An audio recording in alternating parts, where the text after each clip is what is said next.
History on Film, a program presented by the Wadsworth Area Historical Society and designed to record the oral history of Wadsworth for posterity.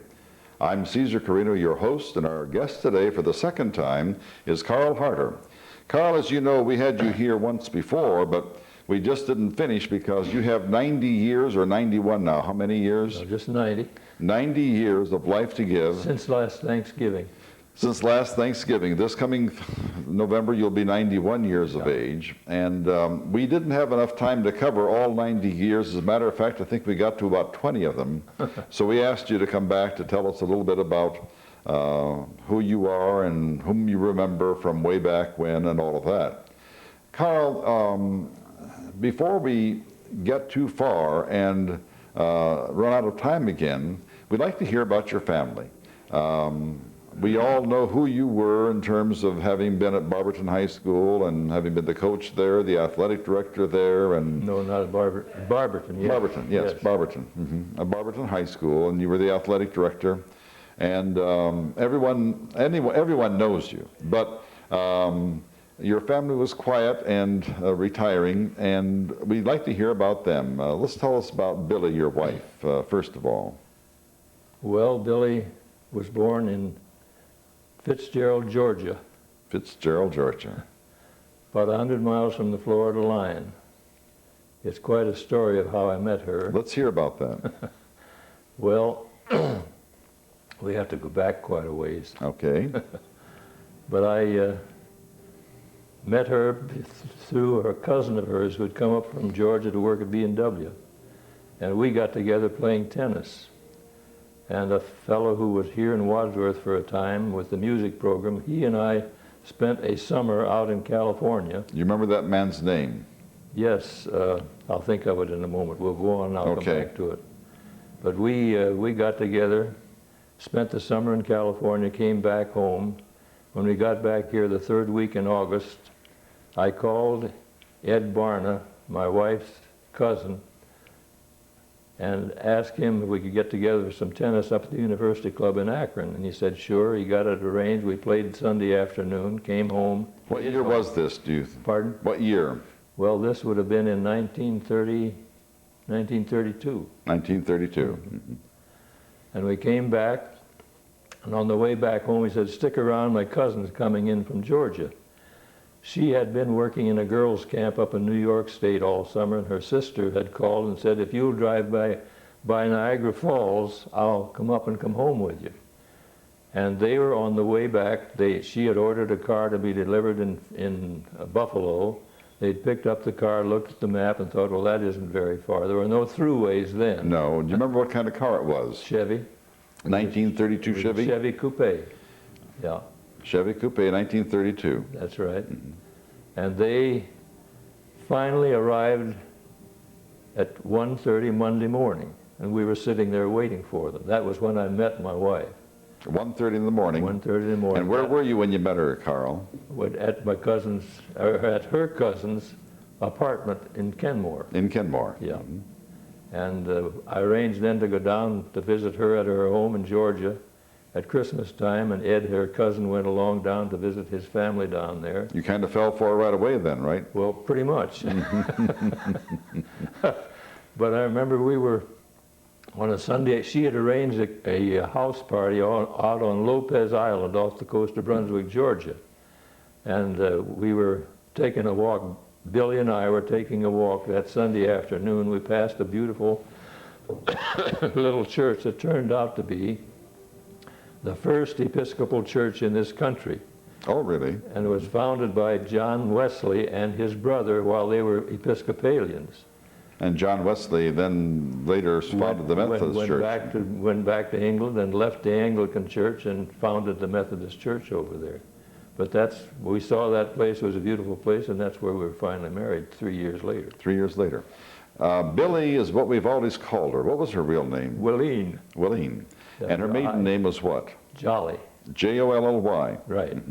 It's a rather unusual name, but recently the Jollies have been popping up around the Akron area. Yeah, there are some, but no relation to They're not related at all. I know that because Tucker Jolly, who taught at the university and still teaches at the university, and who is the one who started the tuba Christmases, where they have 100 or 200 tubas, you know, at Christmas time. Tucker Jolly is a tubist, tremendous tubaist,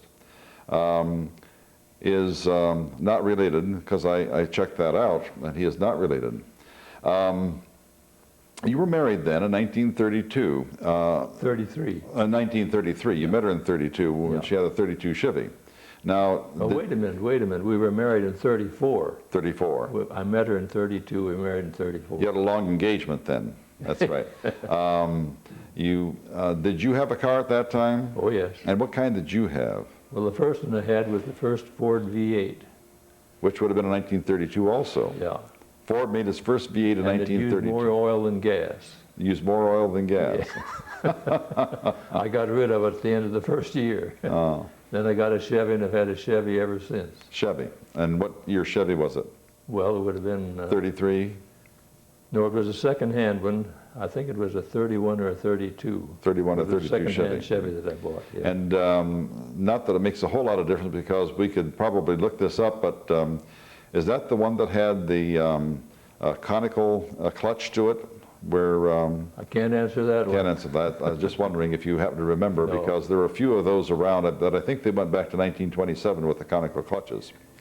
Now, when you were courting Billy, He was a long ways away. I was going to say, you did so through the post office, is that correct? That's right. Because it was almost unheard of for anyone to make a phone call from here to Georgia. Just out of curiosity, did you ever call her in Georgia? Oh, yes. You did.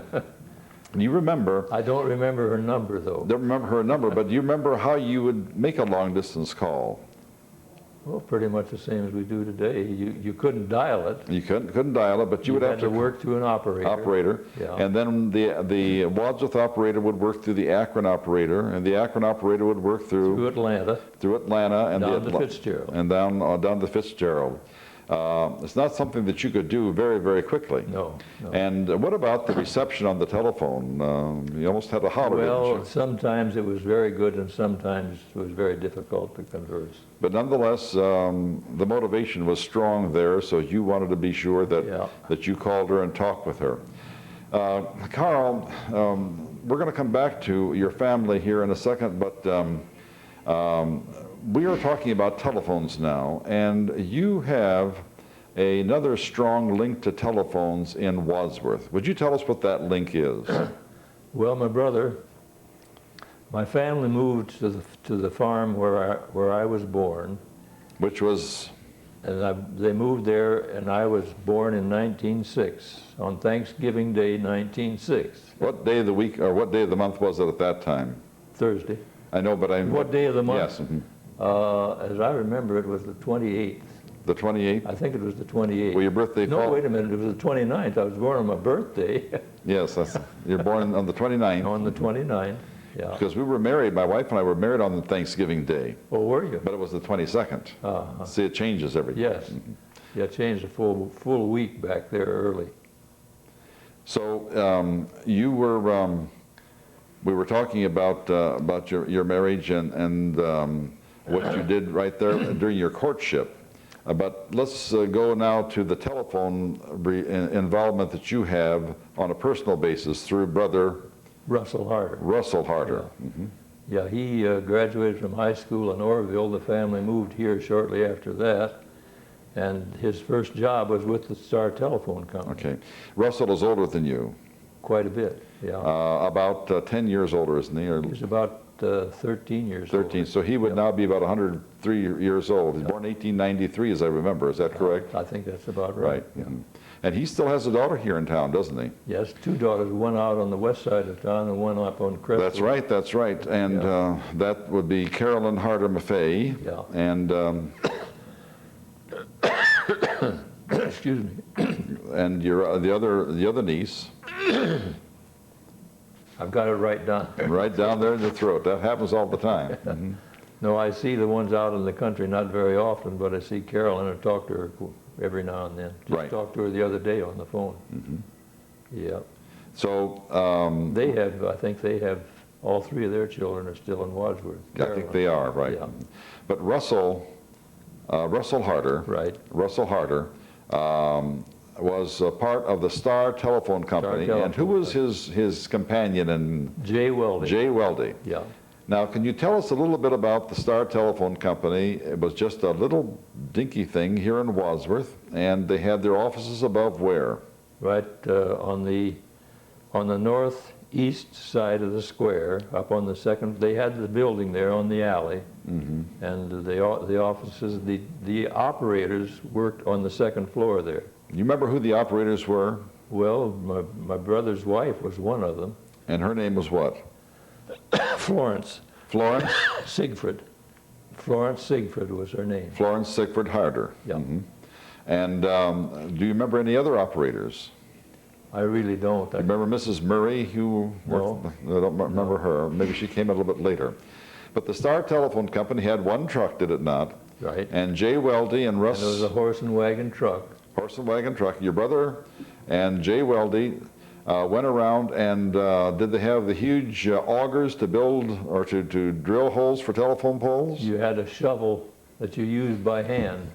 I worked with them one summer for a while. I know that. You would have to dig. How deep were those holes that you had to dig for the telephone? 4 to 5 feet. 4 to 5 feet. You stuck those telephone poles into the ground, and then you would string them. Yeah. Very, very difficult to do. That was work. It's not as if you could just dig straight down. You had to dig probably all the way around, didn't you? Yeah. In order to get down 5 feet, and then you would put the telephone pole in and then backfill. The technology was not really too terribly sophisticated, was it? It was human labor. Human labor, all of it. That's right.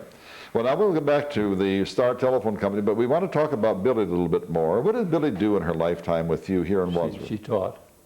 Where did she teach, and what did she teach? Well, when she came to Wadsworth, she taught here in Wadsworth. Well, she was here.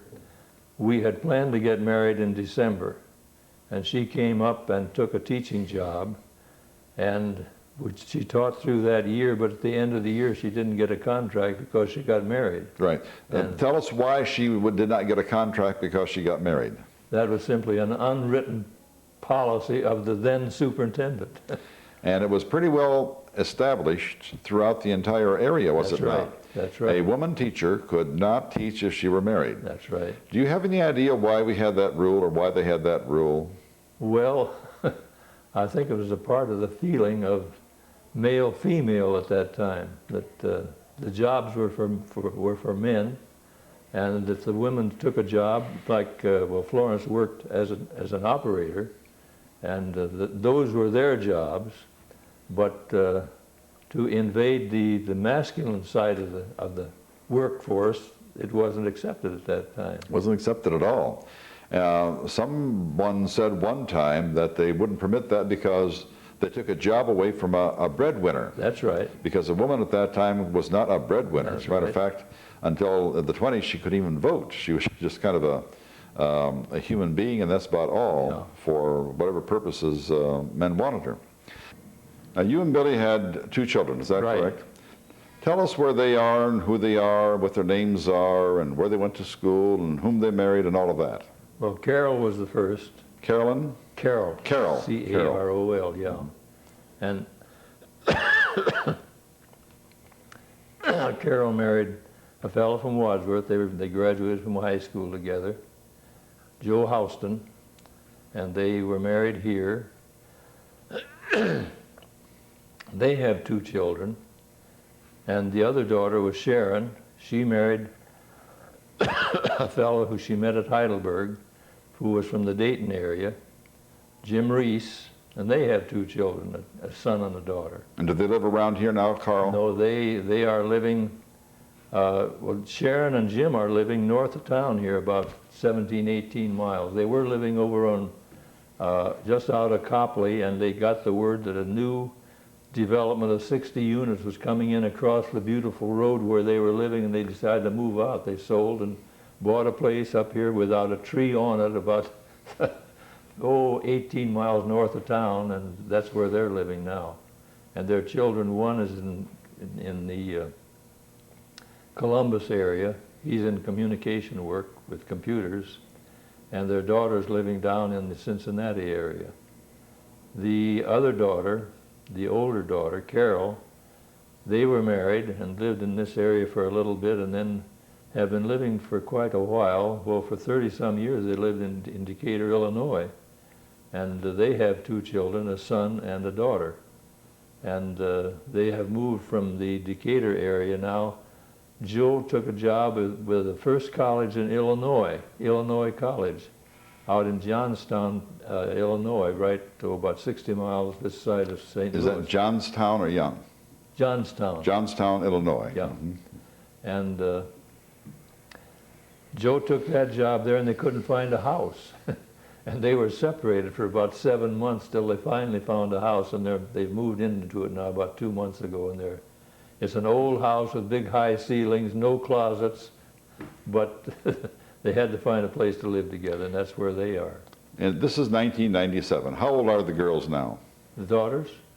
Well, Carol was born in 1940, and Sharon was born in 1942. So we have 57 and 55 years of age. Yeah. And you have grandchildren. Yeah. Do you have any great-grandchildren? Yes. But you have no Harter grandchildren anywhere, any? No. Is the Harter name going to be promoted or promulgated because Russell had only girls too, right? Right. And you had only girls. Right. And what about any other Harters from your generation? From our generation, there are none around. So in other words, the name, of course the people are always going to be Harters, and we'll always have that bloodline, but when... Harter will disappear. Harters will disappear. And that, in this area. In this area, and that will be a tremendous loss to us because you've been around for what, over 150 years, is that correct? Well, the first Harter family came to Philadelphia from Germany in 1734. The first family came to this country. It's interesting, it took them 4 years to work their way down the Rhine. They were driven out in the religious wars. In Württemberg, not Wittenberg, but Württemberg, Germany, from Württemberg, Germany. They worked their way down the Rhine. They had to, as they went through each little fiefdom of land ownership, they had to pay to go through or work to go through. And it took them 4 years to get from Württemberg, Germany area down to Amsterdam. And there they had to work their way across on the boat because they had no money, they had nothing except what they were carrying. And the mother had to work for a crippled son. They brought him along, but he couldn't work, and she had to work for him to earn their passage. What a story, my heavens, that's really outstanding. Then they came to Wadsworth what year, just so that we have that for the record? Well, let's see. Trying to think of the dates to tie this thing all together. My dad's family, they came by way of Greensburg, Pennsylvania. One of the Harter brothers moved to Greensburg from Philadelphia, settled there. Nellie Harter, who had the paper here in town, was a granddaughter of that Harter who settled in Greensburg, Pennsylvania. And Nellie Harter had, at that time, the Wadsworth Banner Press. Banner Press. Yeah, yeah. And the 3 brothers then who left Philadelphia some years later came to Greensburg, stopped. 2 of them were married. The wives wouldn't come with them until the wives said, until you get the cabins built, we'll not come with you. And as I remember, they built the cabins where the Blue Sky Theater is now, is that right? There and east of there. And east of there, down toward Western Star. So that was pretty well your bailiwick, as it were, right? And that was the Harter bailiwick down through there. My dad was born in the house which no longer stands where the outdoor theater is. And his grandfather lived in the house which is toward Western Star on the hill. The barn, the driveway, and the big house up on the hill was his great-grandfather. Yeah, Mel Long lived there for a while, I believe. I believe that's right, but I haven't paid no attention to who the people are. Yeah, Mel Long. We knew Mel is gone now. Mel and Paul Long lived in that area. And Paul Long's farm is now has been sold. That's one on the corner of Silver Creek and Broad there, pretty close to Broad Street. That has been sold for a development. That was Mel Long? Mel Long lived in the house where your grandfather was born. Oh, yes. Yes, and yes. Paul Long lives on the farm, which is just about 500 feet south of Broad Street on Silver Creek Road on the east side. So actually, your whole bailiwick then was Silver Creek Road over Right. to Western Star. Right. That's good. Now, you went through, before we go to the First World War and your memories of that, we didn't finish Brother Russell. Your brother Russell was in the service in the First World War. Right. People can barely remember that we did have a First World War, but we surely did. Can you tell us a little bit about that? Because very few people are still living who were in the First World War or who remember the First World War. Well, I can remember it. Remember my brother being drafted, and he went into the training and ended up over in France with the Signal Corps. Signal Corps. Yeah, which was a part of his training background, which was, it's rather unusual that he would get such a good fit. Yes, and then he came back and he became part of the Star Signal Telephone. Corps and was with the Star Telephone Company. That's right. I think that if you don't mind talking about the First World War and the hardships and some of the people and some of the ways that Wadsworth reacted to the First World War, we'd like to hear about that. Could you tell us about it? First of all, in the First World War, you were, what, 8 years old? Or Yeah. I was born in 06, '06, and we started in 1914, right, so you'd be, 8, 9 years old. Yeah. Yeah. Well, there's not much to tell about because we were living on the farm, and I wasn't aware of a lot of the things that were happening, except that my brother was in the service over in France. right. We didn't have radio in those days, did we? No, we did not. And what about newspapers? Were they plentiful? Well, we had a little Wadsworth paper, and there was a Cleveland paper. The Akron paper changed several times during that period of time. In fact, there were I would say there were at least 3 different newspapers in Akron over that period of time. Is that right? Yeah, at least 3 different ones. But you didn't get the newspaper every day, did you? Oh, no. How often would you get the newspaper? Well, we got a Medina paper once a week. And was that the Medina Gazette? I think it was. No, I think the name was different. I don't remember what it was. It was a Medina paper. And that's where you got all of your news about the war. And it's Yeah. usually many, many days late, sometimes months late, That's was it right. not? That's right. So you never really knew. What about letters coming back and forth from France from Russell? Well, we would hear probably once every 2 or 3 weeks. Writing at that time, writing a letter in the service over there was a little bit difficult. Of course it was. Yeah. No, we didn't. The communication was very infrequent, let's say. Do you remember anything about rationing or what the war did to Wadsworth during the First World War? Well, food was rationed, but we were living on a farm. Food was never a problem. That was good. We always had plenty to eat. Didn't have any money, but we had food. Well, that's what you need. Yeah. Now, let's get a little bit more about your family here. Then we're going to go on with some of your accomplishments and some of the other kinds of memories that you have of way back 90 years ago. I don't have a memory from 90 years ago. You don't have a memory from Not 90 years quite. awell, about 87 years ago. That's probably when your memory started. Going back to the family once again here, what did your wife teach? What did Billy teach in Wadsworth? And where did she teach? Home economics. She taught home economics at the high school. Yes. And the high school is now where the junior high school was, right? Pardon? That's where the junior high school is now. Yes, Right. that's right. It was Central School. Central. And School. do you remember any of her colleagues, any of her teaching colleagues at that time? Really, I don't.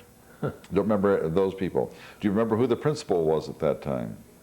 Swearingen, Mr. Swearingen. Do you remember who the superintendent was?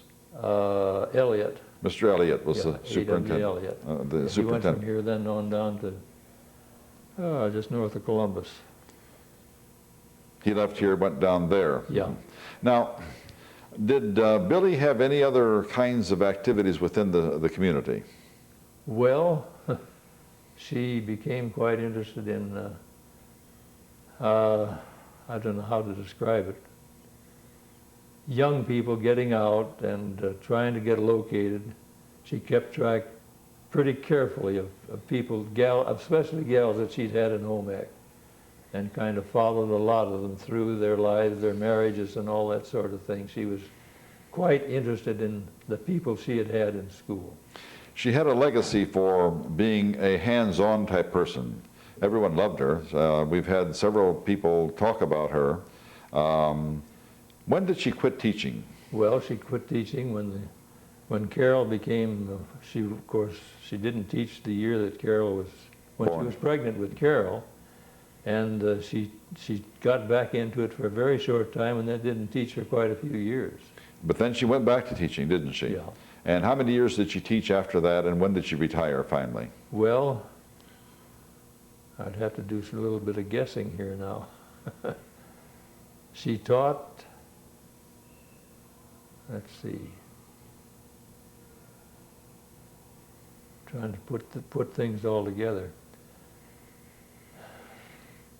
She started teaching again when both of our youngsters were in college, and she taught then, started teaching over in Barberton at the UL Light Junior High School, and taught over there then for, I believe it was 4 years, something like that. It's about 5 years. And she had some health problems and had to give up teaching again. Well, Billy decided, she heard this report on blood pressure checks down at the senior center one morning when I wasn't home, and decided to go down, and she went down, couldn't find them, started on the basement, up to the first floor, the second floor. When she got that far, she was upset and breathing hard, but they sat her down and immediately took her blood pressure. And turned out with blood pressure reading 40-some points too high, both systolic and diastolic. She came home and told me what had happened. And I said, well, Billy, there's no way your blood pressure's that high.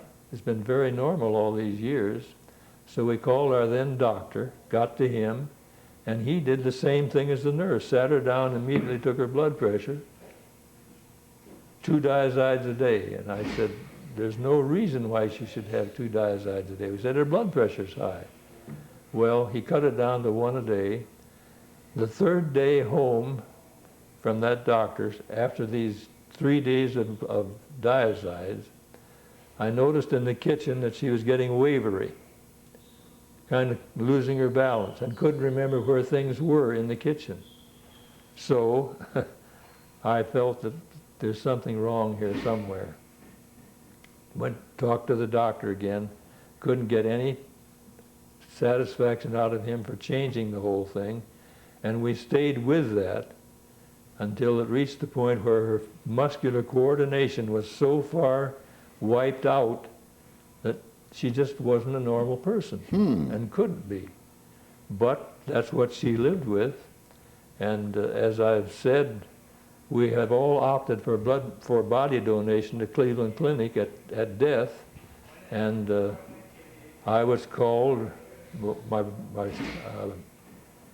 the husband of my younger daughter, Sharon, Jim Reese, awakened me one morning about 1:30 and said, Billy's passed away, and we drove out and down to the Chapel Hill where the doctors had insisted Chapel Hill in Canal Fulton, which is the home for the Trinity United Church of Christ. That's right. Is that right? Mm-hmm.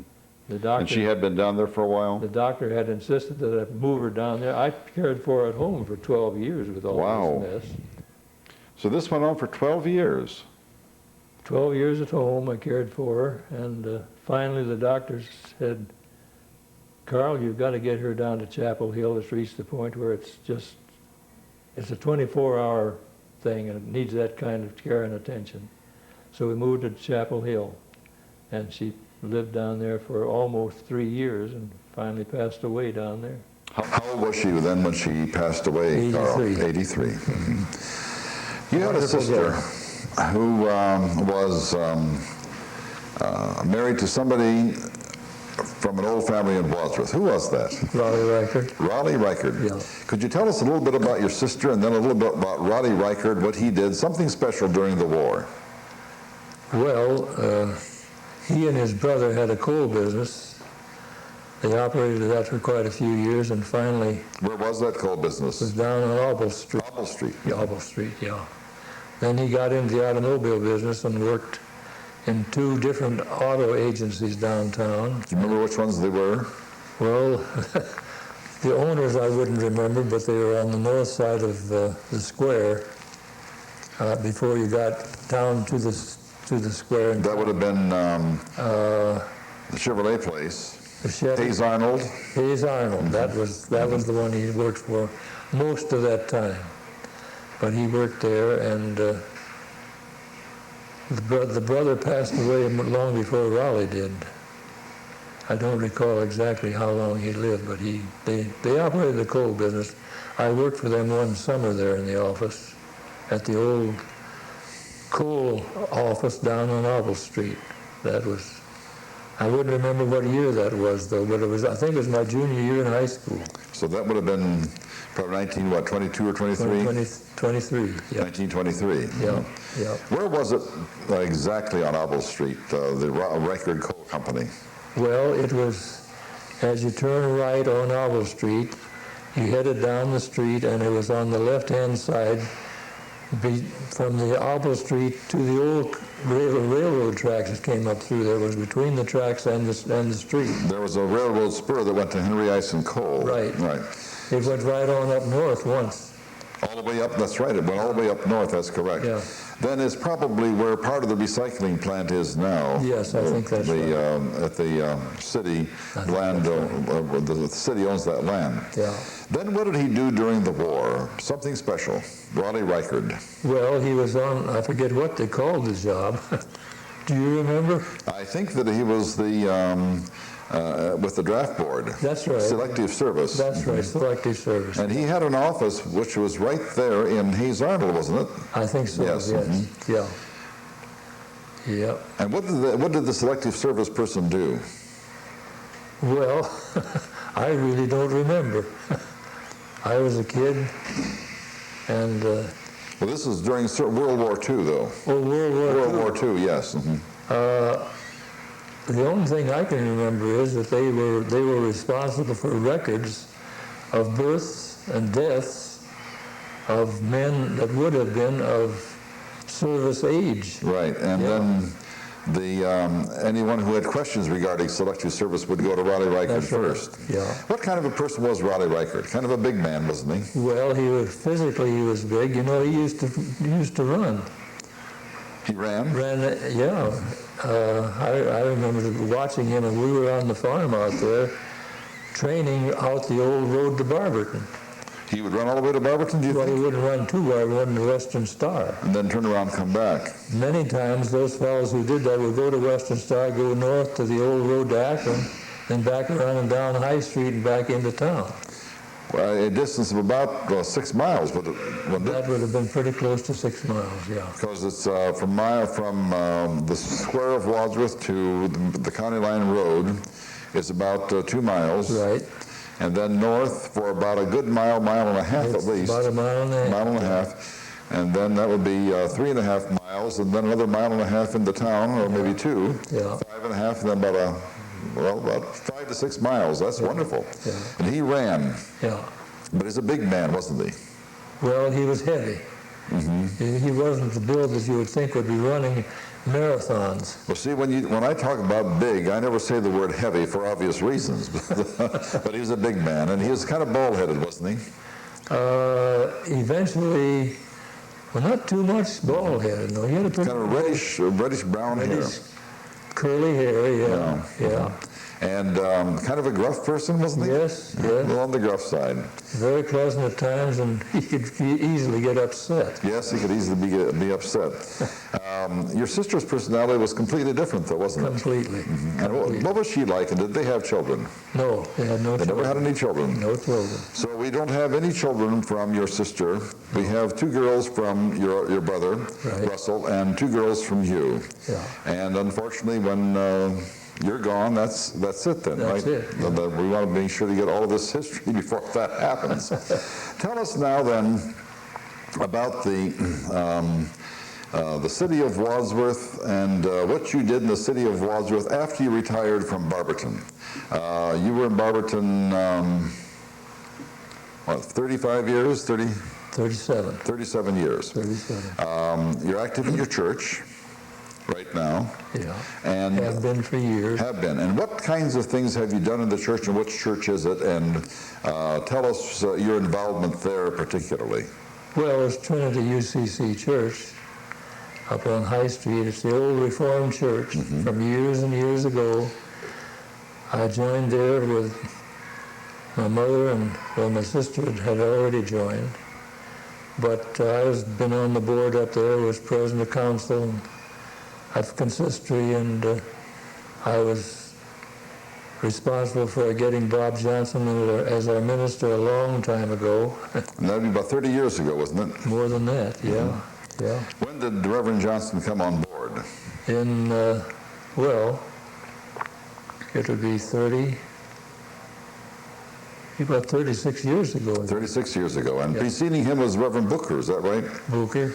And how long was Booker was really an interim. he? Was interim? Interim, yeah. He had retired and was living in town. And the minister who had been here for just a short time left, and Booker took over. And John Heaston had been our minister. And he had gone out to the children's home of the UCC Church in Fort Wayne. And we were looking for a minister. I was chairman of the committee then. And I finally called John for a recommendation.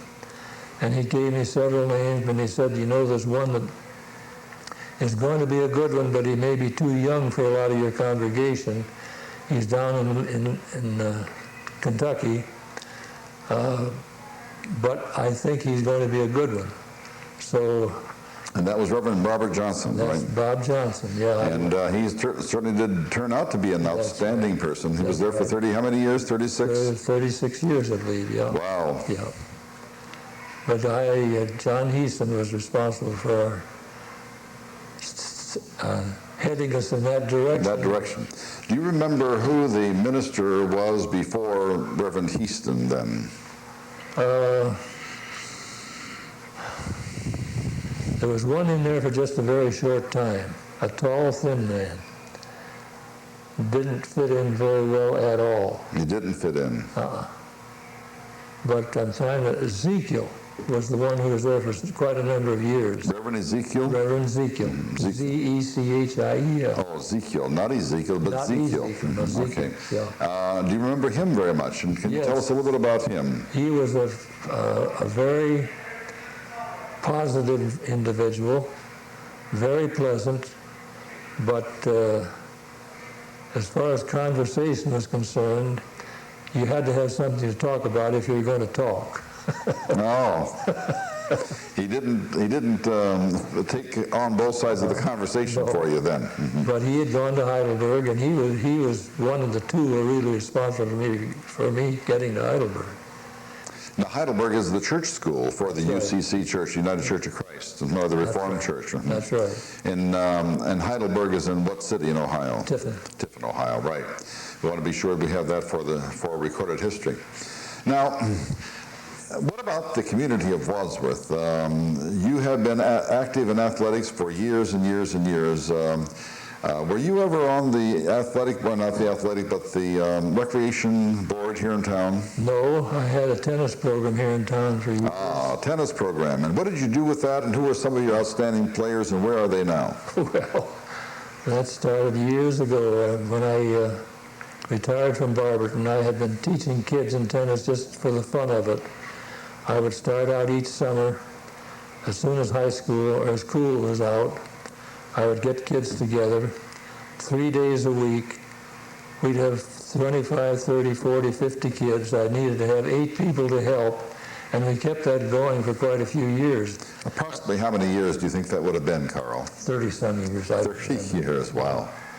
But we reached the point where I needed to have 8 people to help. I would get the kids all together, go through the basic fundamentals we were going to work on that day. Then we would split up on the 4 tennis courts. And I wanted to have one person on each end of each court, which requires 8 people. it reached the point if I could get 3 or 4 people to help, I was lucky, and I had to quit it. But it was amazing the number of kids we had over all those years until we finally had to. The women were all, by that time, not all, but most of them were working. They didn't have the free time to help. And that's what really... So when you came to Wadsworth, then you started a tennis program here at Steiner Youth Center? Yeah, no, not Steiner. No? Up at the park. Up at the park, at Durling Park? Yeah. And when did you start that? I can't tell you exactly, but I had started it before I quit in Barberton. But I really got into it after I quit in Barberton in 1965. 1965, so 32 years ago, you started that program. That's right. You're 90 years old now. Do you still play tennis? I can't. You can't? No, I can't use my right wrist. Oh, I see. No, I was still teaching these kids up there, and Carol came home one week, and she said, Dad, I'll come up there and we'll play a little tennis after you get through with the kids. So she came up that day, and we started to play, and she hit a lob over to my backhand side. I went back to get the lob, and there'd been a rain the night before, and there was a little spot there where there'd been a puddle, and those little puddles on blacktop courts are just like grease. You bet. And my left foot hit that, and both feet went up in the air, and I lit on this wrist. And you've not been able to play since then? Right, huh? But if it weren't for your wrist, you can still run, can you not? Oh, I can a little. A little bit? Because you walk very, very well. No, I would. You're extremely limited. I'd still be playing if that hadn't happened. If it didn't happen there. Could we go back to World War I just for a couple of minutes? We are going back and forth here for a variety of reasons, one of which is that it gives you an opportunity to think of some of these people and some of the names that we sometimes forget as we get older. World War I, do you remember, well, let's go beyond World War I, and let's go to Nellie Harter. When do you first remember Nellie Harter being with the newspapers in Wadsworth? Well, she started out as an assistant. I don't know what her title was. And where was the newspaper at the time that she started? Well, it was on Broad Street.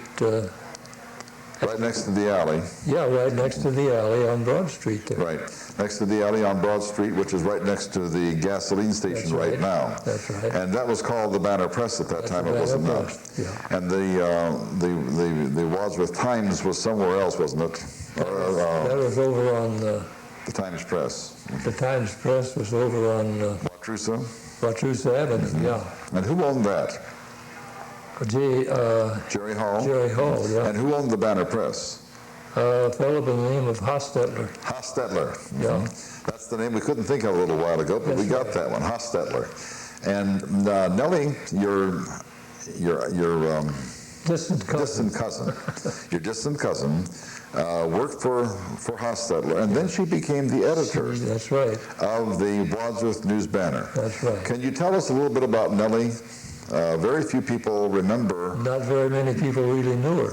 Why was that? I was one of them. Why didn't we know her too well? I don't know. She was very quiet. Extremely quiet and reserved. Yeah. And pretty well to herself, was she not? Very much so, yeah. I don't have any idea. I don't remember at all where she lived when she was here in Wadsworth. Is that right? Yeah. Mm-hmm. I don't have any idea. Mm-hmm. How was she related? Do you remember that relationship?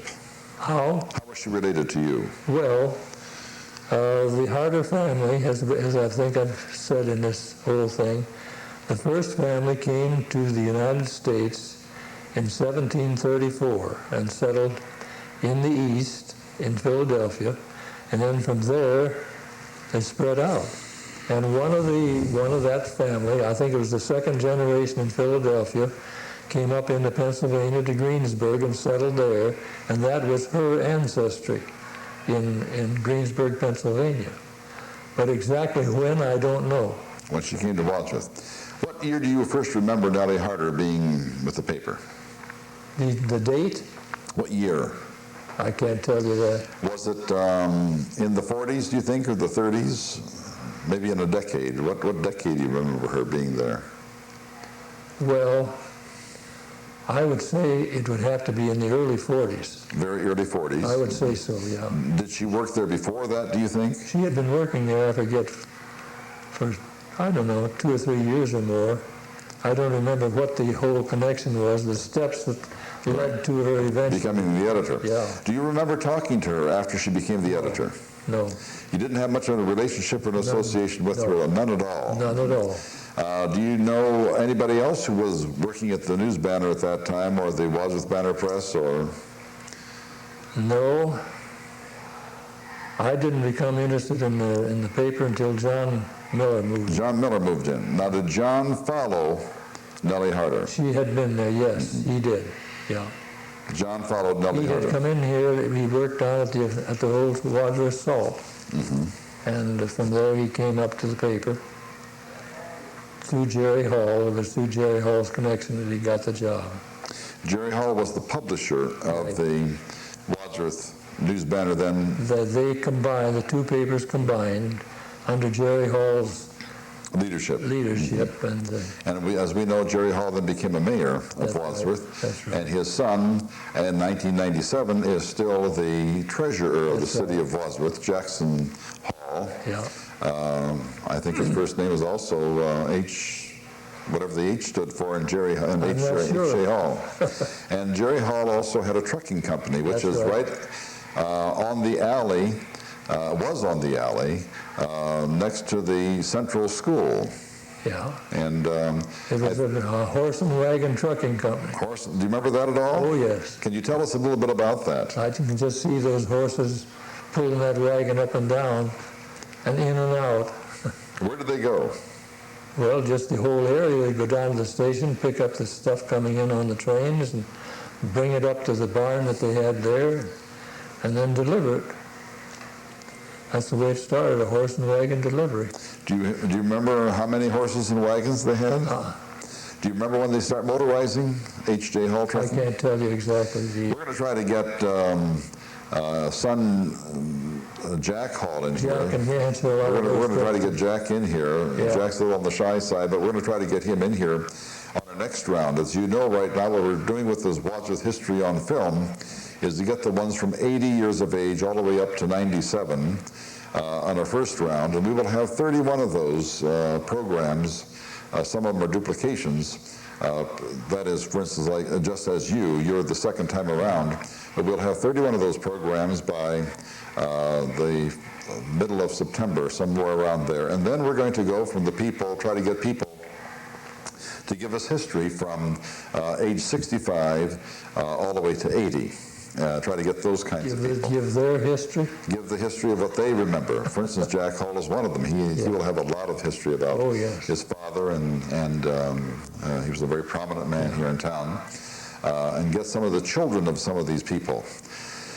Karl, you've been absolutely excellent in this, and certainly we would like to have you, as we try to come to the end of our program today, we'd kind of like to have you just reminisce a little bit about I Remember When. And could you start with, I remember when I was born out there on the farm on Broad Street. I can remember what are some of the first things that you remember out there? Well, you know, our location there on Broad Street, I can remember one thing when I was about 5 years old or 6. The post office was downtown on the south corner of the square on Broad Street, right on the corner there. And I remember coming out down there in the snow with my sled at Christmas time to pick up a package from an aunt and uncle and cousins who lived in Youngstown. This is when you were 5 years old? Either 5 or 6. You didn't go by yourself, did you, Karl? Yes. Wow. Yeah. But I had been down there before with my mother, and it was, I can remember that as plain as day, that little trip down there to get that Christmas package. Do you remember what was in the package? No, I have no idea. And that was a good mile from your home, because you were born there opposite Hartman Road. That's right. It's a mile out to the farm and a mile from there to Western Star. So you were right halfway between Western Star and downtown, the post office. What other stores were right close to the post office there? There was a post office, and then the post office, and then Cal Irie shoe store. Cal Irish. Irie, I-R-E-Y. Cal Irie shoe store. And you used to work there, didn't you? I started working there in the 8th grade. Wow. Yeah. And then who was right next door to that? Clyde Anderton. Clyde Anderton. Anderton. What did he A little sell? sandwich and ice cream store. Did you ever have sandwiches and ice cream there? Yes. And what kinds of sandwiches? Now we talk about a sandwich that costs $3 or $4. What did a sandwich cost then? 10 cents. 10 cents. What was in the Ham sandwich? sandwich. Ham sandwich. Just 2 slices of bread, And a slice of ham. a slice of ham, 10 cents. Yeah. And then if you wanted something to drink, what would it be? Well, you could get, there was a time when you could get a drink like a Coke, or you could get other fountain drinks with fizz water in, as we used to call it. But that was your lunch. And how much did that cost? The sandwich was a dime, and the drink was a nickel. 15 cents, and you could have a fairly decent lunch, could you not? However, how much money were you making at Cal Irie's shoe store? Well, I think I told you once here that I started there working on Saturdays when I was in the 8th grade. The store opened at 7 in the morning on Saturday, closed at 11 at night. When we closed up, we'd been in there from 7 in the morning to 11 at night for I got $1 a Saturday. $1 a Saturday. But the interesting thing about the old Cal Irish shoe store to me was that's where the carolers got started in this town. The what? Carolers. Christmas carolers. Christmas carolers, okay. We would be late in Saturday night. There wouldn't be very few customers, and the fellows would start collecting back around the old pot-bellied stove. And they'd start to sing. One year, I think when I was probably I think it was probably the year that I started there when I was in the 8th grade, the next year probably. We were back there, we'd cleaned the store up and we were singing, and somebody said, why don't you fellows start singing for people at Christmas time, Christmas carols? And we talked about it, and we started singing Christmas carols, and it's continued for 40-some years. Who were some of the people who did the caroling? Well, the Geisinger brothers and the fellow whose dad had one of the hardware stores in town, and the Prince. Floyd Prince? Floyd Prince was one of them. Floyd became a conductor of bands in a city down in southern Ohio. Yes. East Liverpool. I believe so. Yeah. Mm-hmm. And the Griesmer brothers. How about the Blouse? 2 Blouse sang. The Griesmer brothers, the twins, and then 2 older brothers. Do you remember the Griesmer brothers' names? Oh, no. How about the Blau brothers' names? Well, one was Wayne, and one was Glenn, and one was Karl. And they had beautiful voices, tenor voices, I remember. No, the Griesmer brothers were the ones that had the voices. Is that right? Oh, yeah. Good voices? Very good. Now, we still have some Griesmers around town, don't we? Yeah, yeah. Do you know who they are? I don't remember. I haven't kept track of them. Well, actually, Clara Jo is an offshoot of that. Clara Jo Griesmer, and I'll come up with a maiden or married name here in a couple seconds. So I have the same problem that older people do, because I am older myself. And then Gary Bernard's wife is a Griesmer. Yeah. I can't think of Clara Jo. It'll come to me. Isn't that something? Jim Crumley, Clara Jo Crumley. Oh, yeah. Yes, is a Griesmer. Yes. And yes. she's a granddaughter or great-grandniece or whatever of the Griesmers. Yeah. One more last one, quickly. What else? I remember when. Well, you mean Wadsworth? In Wadsworth, when you were way back there as a young kid. Well, I can remember some of the playing fields we had in those early years. I can remember getting started playing tennis. I used to deliver, when I was a kid, my job was to milk 2 Jersey cows, bring the milk in, the mother would skim the cream off 3 days later. We'd churn, get the butter. I'd deliver the butter in town, and I got to sell the buttermilk. That was my income from doing the milking and so. Probably only a nickel a quart or a gallon, right? The buttermilk I sold for 20 cents a gallon, 10 cents a half gallon. But I remember delivering all over town, but out on College Street, I had to go past what was then the Pardee tennis court, which is long since gone. Where were they? It was on the corner of Pardee and College Street. South side or north side of the? The south side on the southeast corner. Southeast corner. A Pardee. When I would go past there delivering, I'd see those guys playing tennis. Looked interesting, so I started putting a tennis racket on my bicycle basket or the wagon, whichever I was delivering with. When I'd come back, I'd just turn in there and sit and watch.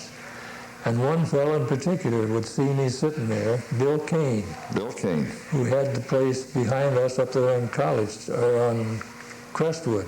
The big place. That's right, about 5 acres back there. But he just built that house 2 or 3 years before Billy and I moved up to Crestwood. But he would see me sitting there, and he would finish playing. Come over and said, "Carl, come on out here," and he'd get me started.